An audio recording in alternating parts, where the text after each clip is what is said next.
The federal government just reported that the rate of inflation for the last 12 months was 8.5%, close to a 40-year high. This is Dan Perkins with Blacks and Whites. Prices continue to rise on other commodities besides oil. I ask you, what are you going to do to protect your money and your investment? It's time for you to take a serious look at gold for your portfolio. If you've had enough empty promises and misleading statements by the Biden government, isn't it time for you to take control of your money and your future? Go to blacksandwhites.us and on the homepage, click the bar of gold to be taken directly to IRA and Advisors Metals to ask the question, is gold right for me? It's time for Black and White, a show that wants to bring all of us together, talking again about the issues that concern us. It's time to hear from people who only want to deal with facts. It's time for you to re-engage in your right of American free speech. It's time for Black and White.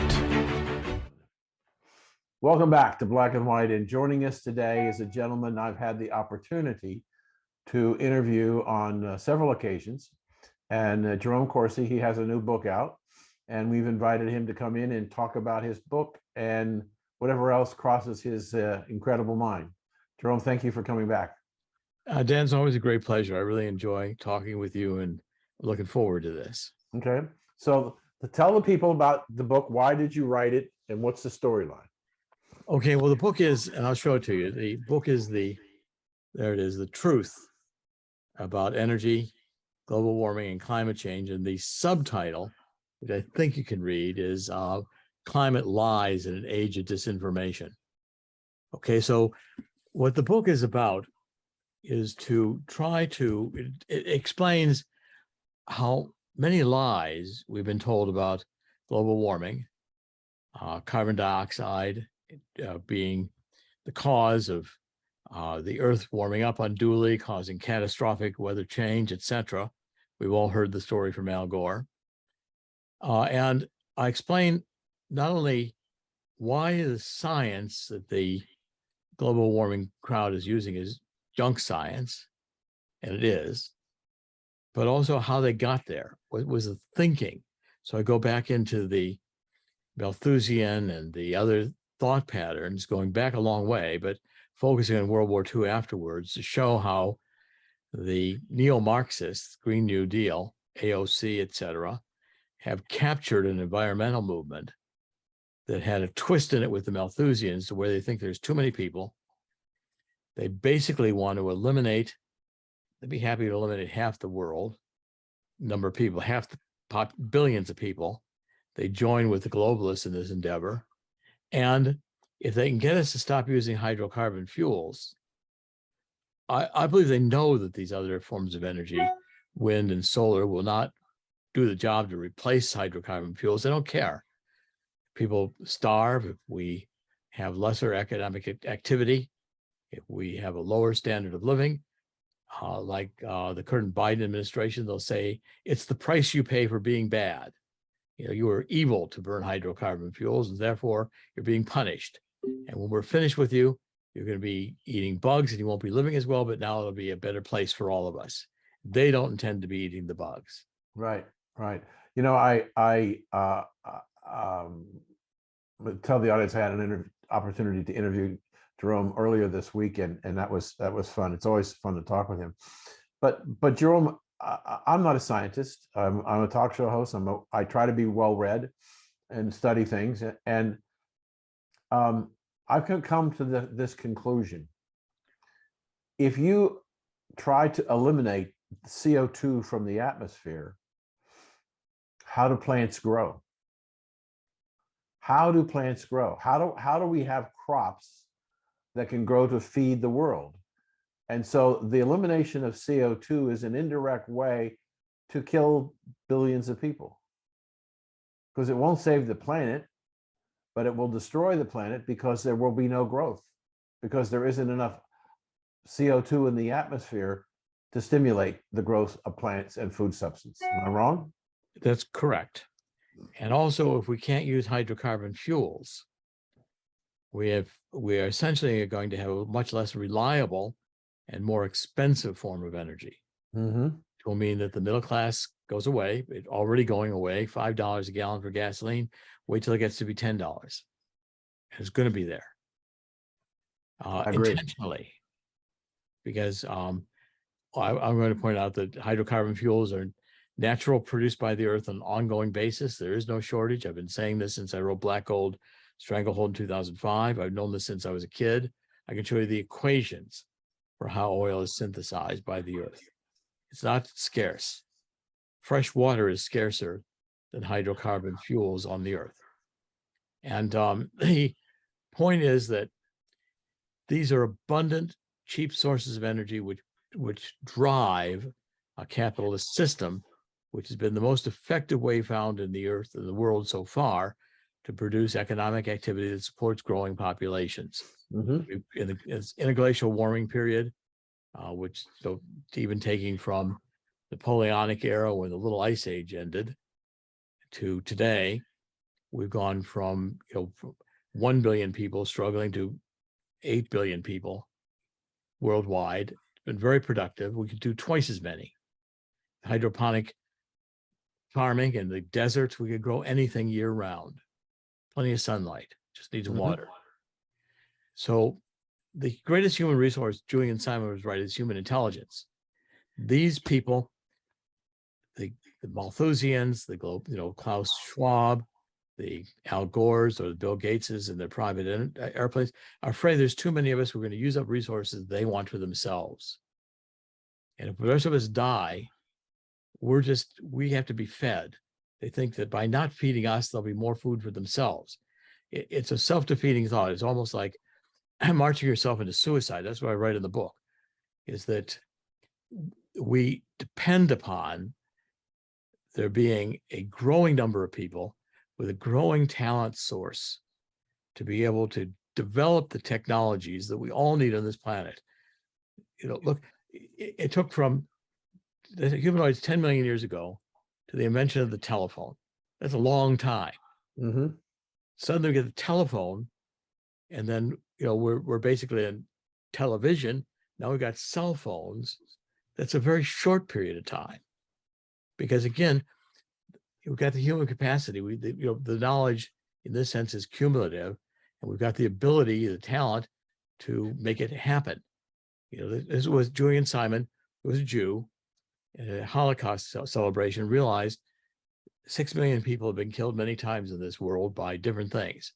But these particular 6 million people, not only chosen people with God's special wishes, but we eliminated a very important gene pool of talent. How many musical geniuses, how many scientific geniuses, literary geniuses did we kill and waste the gene pool? Now, that's the kind of thing he meant when he said human beings and human intelligence are the greatest resource we've got. The primary focus of this book is to deconstruct these things. I mean, carbon dioxide, it's a trace element in the environment.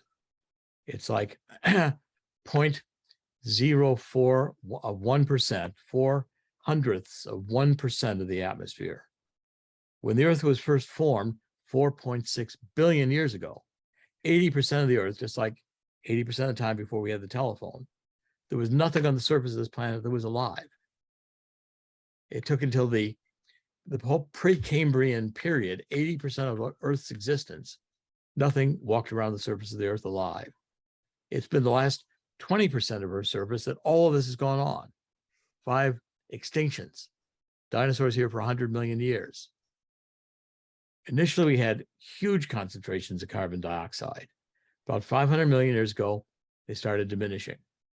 175 million years ago, there was 7,500 parts per million of carbon dioxide in the atmosphere. Today, there are 400 parts per million. It's barely measurable. And they say doubled since the industrial age. Starting the industrial age, it was only 200 parts per million. Now, this is a insignificant compound in the atmosphere, but it happens to be plant food, and it happens to be very fundamental to the existence of life on Earth, photosynthesis. And without carbon dioxide,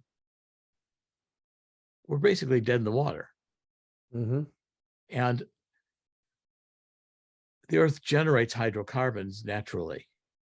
Okay, I write a chapter on abiotic fuel, which says that when we die, decomposing material decomposes into the constituent chemicals from which it was created.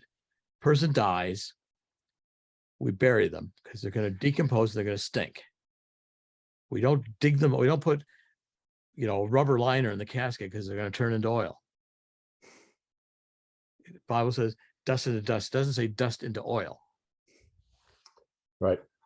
It would violate the second principle of thermodynamics, which is the principle of entropy.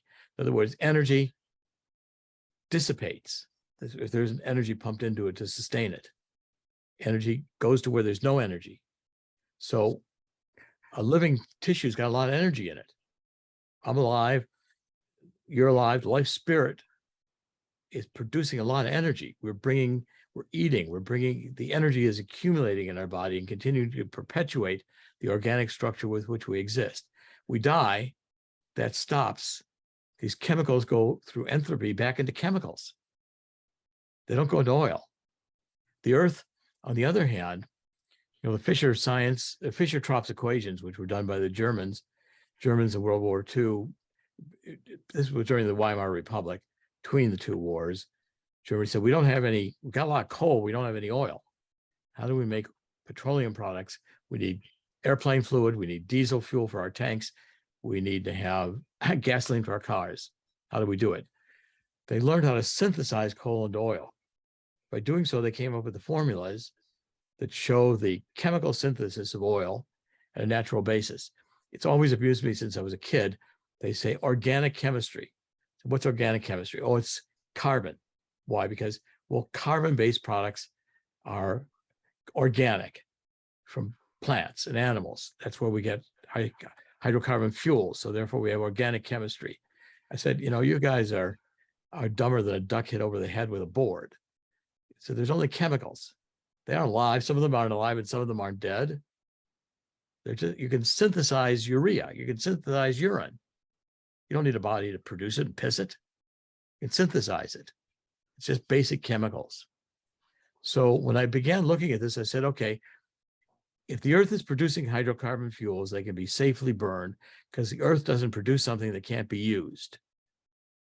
And the hydrocarbon fuels burning carbon dioxide in this entire complex system of the Earth's atmosphere, the Earth's climate, the Earth's weather pattern has become insignificant because the world has become more productive in generating life. And there is no right temperature for the Earth. Before we end this segment, I want to make one more point. We've been here as humanoids 10 million years. There's had 5 extinctions in the last 500 million years. Dinosaurs are gone.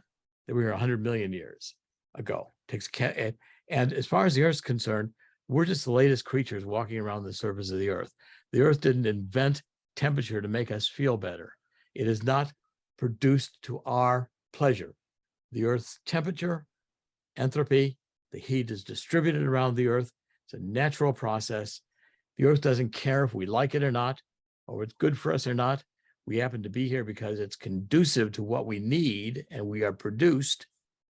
As far as the Earth's concerned, if things change, and they change cataclysmically all the time, and we're gone, the Earth is still going to be here. We're a detail. We have to pause here, but before we do, how can people get the book? It's available online, Barnes & Noble, Amazon.com, Books A Million. They'll ship it to you. They've got stock and they're shipping it.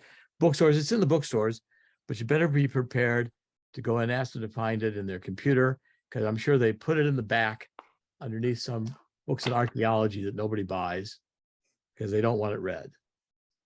You'll have to hunt for this book in the bookstores. Okay.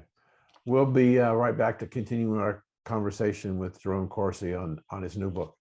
We'll be right back. Hello, this is Dan Perkins, and this message is just for moms. Are you worried about how much money you have lost in your investment account? Are you concerned if it will recover? Inflation is 9.1%, and I believe it's really higher than that, and I think you would agree. You have experienced rising prices for food, gasoline, and many other items. Isn't it time for you to consider investing in gold with some of your money to protect your future? Start by finding out if gold is right for you. Go to the Black and White's website and click on the gold bar. You'll get a couple of questions, and then we'll forward you on to Ira, our gold guru. He will help you figure out if it's right for you. Check it out. Welcome back, and we're continuing our interesting conversation with Jerome Corsi and his new book. So show him the cover, Yep, sir. I will. Thank you. It's right there. The Truth About Energy, Global Warming, and Climate Change by Jerome Corsi. 400 pages, 1,000 books. Significant book. Significant book. We were finishing up in the first segment, Jerome, when you were talking about one of the cataclysmic events was the destruction of 6 million Jews and the gene pool that was a result of Hitler and his people in the Second World War. And I said during the break, I have been talking for a long time, many years, that we have no idea how many people who could be solving a lot of problems never got a chance to, because they were the 63 million babies that were aborted and killed in this country alone. 63 million. That's more than 10 times of what Hitler did in the Second World War. What a terrible waste of human resources. I agree entirely. I think it's a very important point that, again, we should welcome new souls into the world, new babies, because who knows who might be the next Einstein that we might kill. Right. Beethoven's mother wanted to have an abortion. She wanted to get rid of him. It was an inconvenient pregnancy for her. She just didn't do it. And had she done it, we wouldn't have had Beethoven. I mean, we've got to take into consideration that Julian Simon was right. Or I put it another way in the book. I point out that the people who are propagating this idea of global warming, Al Gore, all the rest of the nutcases, none of the predictions have come true. The seas have not risen. The Barack Obama is still buying oceanfront property in Martha's Vineyard. Does not worried about the seas rising. They want us to quit living normally. And these are the people who also critical race theory. That's my second book will be about, the neo-Marxism and the critical race theory and the truth about it. But part of the truth about it is, it's almost schizophrenic. But the point is, do we really want to not use hydrocarbon fuels because we're being dictated to by a bunch of people who can't tell us what a woman is? Well, but I have to stop you there, because I have to ask you this question. What is it about the message that the messengers gain so much power and influence over the average people? What happened there? It's a very important question, Dan. I've studied it for a lot of time in my life. There's a book, I have it here on my shelf, Charles Mackay. It's called Popular Delusions and the Madness of the Crowds. Yes, read it.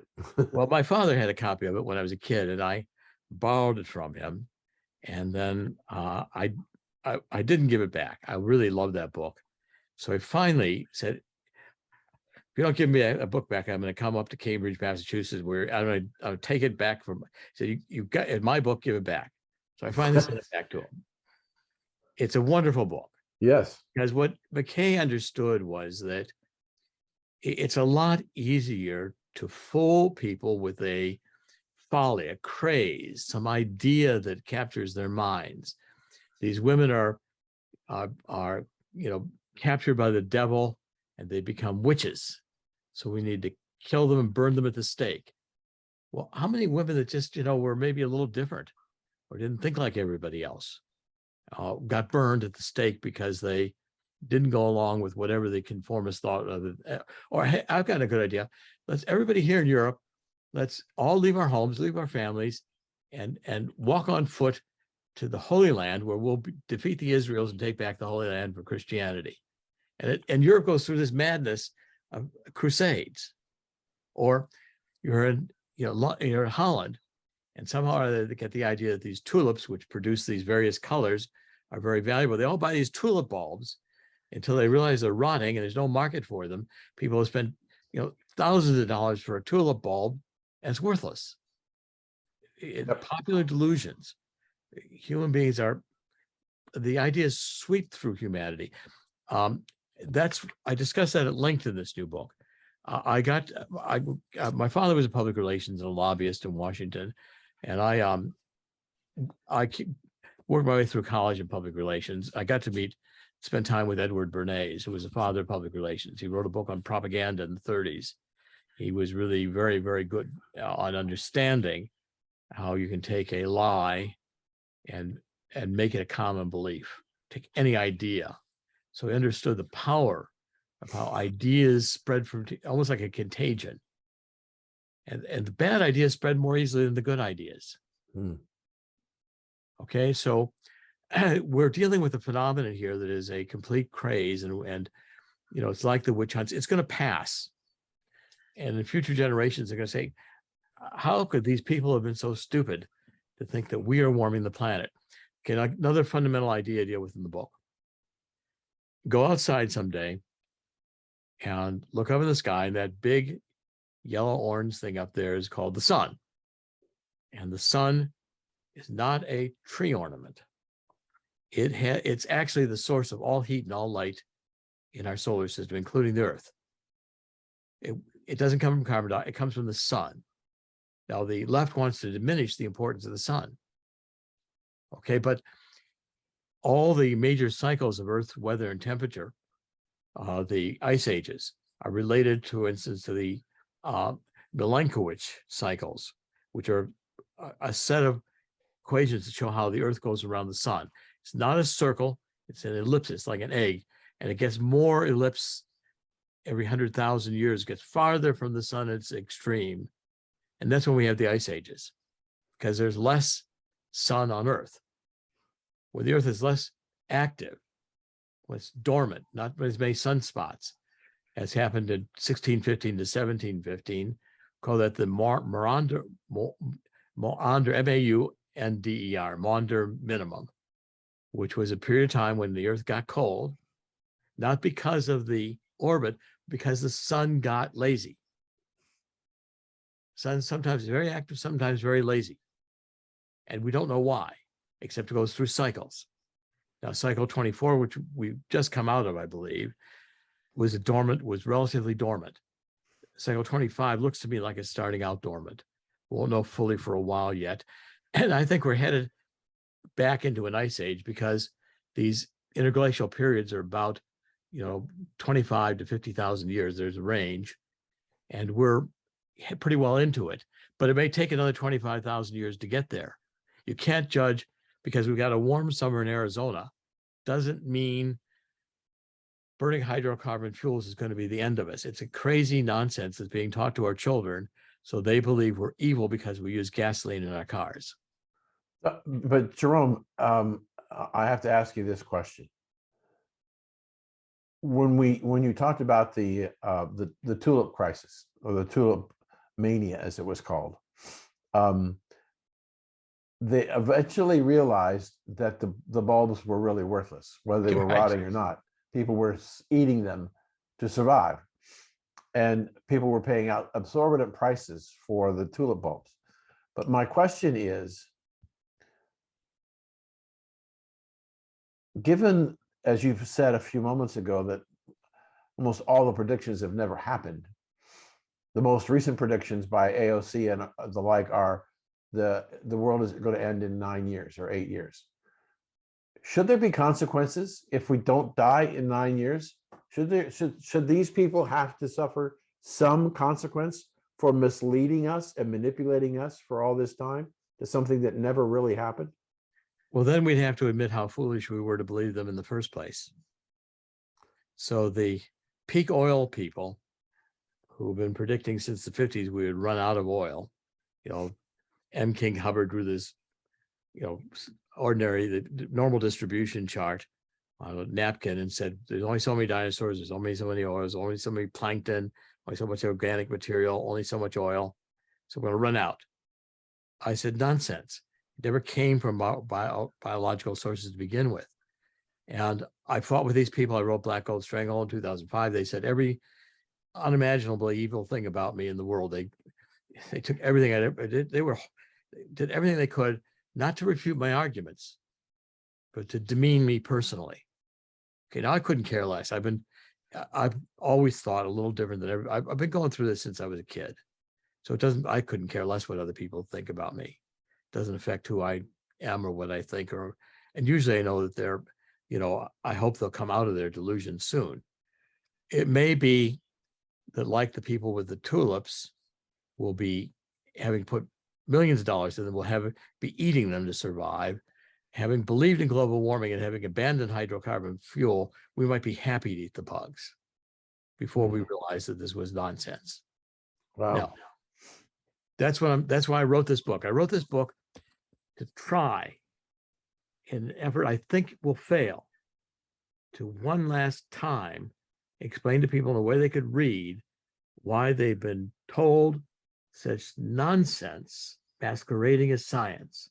If they would only take the time to read the book, understand how the Earth works, what the temperature is about, what we've learned studying it over the years, that in fact there are cycles. This is a cataclysmic place. So the dinosaur, another big point of this book that the scientists commented on that's important, but yet revolutionary in the thinking. The dinosaurs died 65 million years ago because a giant asteroid hit the Yucatan and had created tsunamis all the way up to North Dakota, killed everything in its path. And B, there were thousands of years of volcanic activity in India, threw sulfur dioxide into the atmosphere, blocked out the sun, and ended photosynthesis on the Earth. So there's nothing to eat. Mm-hmm. And 3, expanding Earth theory, at this point in time, and there's good evidence from how old the bottoms of the seas are compared to the continents, that the Earth expanded. It's not that all the continents were in one glob and the water and the continents broke up, which is the current plate theory. That would be an unstable planet. It would rotate and flip out of existence. Its axis of mass would not be coincidental to its axis of rotation. What happened, I believe, is it went from the size of a tennis ball, the size of a softball. The furry parts became the continents. The gravity was too big for these dinosaurs at their size to move around structurally, and they died. All 3 massive cataclysmic events were required to have an extinction and do something fundamental, change the Earth. And it's happened 5 times. It's not a stable place. We could have the Ring of Fire in the Pacific go tomorrow. The volcanic activity would last 1 million years. We could have another giant asteroid hit us. NASA's missing them all the time. Say, oh, there's another one coming by we didn't know about. It'll be by in a week. One of those is going to hit us.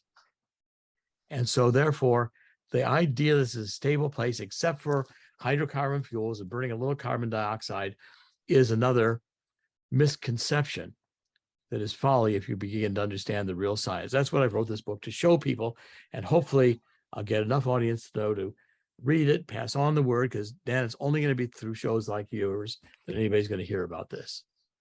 Well, unfortunately, we're out of time, but I'm looking forward to talking to you real soon in an extended version. Thank you for joining us.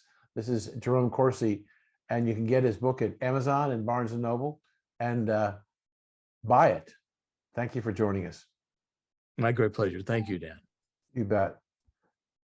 And hello, this is Dan Perkins, your host for Black and White, and I'm also an investment advisor with over 50 years of experience in investing. Inflation is at a near 50-year high, and perhaps going higher. The capital markets for the first 6 months of 2022 was the worst performing in almost 50 years. 2 generations and perhaps more have never experienced this level of inflation. You may have had some significant declines in your portfolio of investments in the first 6 months and are asking, what does the future hold? And by the way, what should I be doing now? I have grave concerns that we have not seen the peak in inflation. And because it may be around for some time, I want to introduce you to the Black and White Gold Ownership Program, run by Ira and his team at Advisor Metals. So go to blacksandwhites.us and click on the gold bar to take you directly to Ira to work with him to see if gold is right for you and your portfolio in protecting your investments. This is Dan Perkins. Thanks for listening.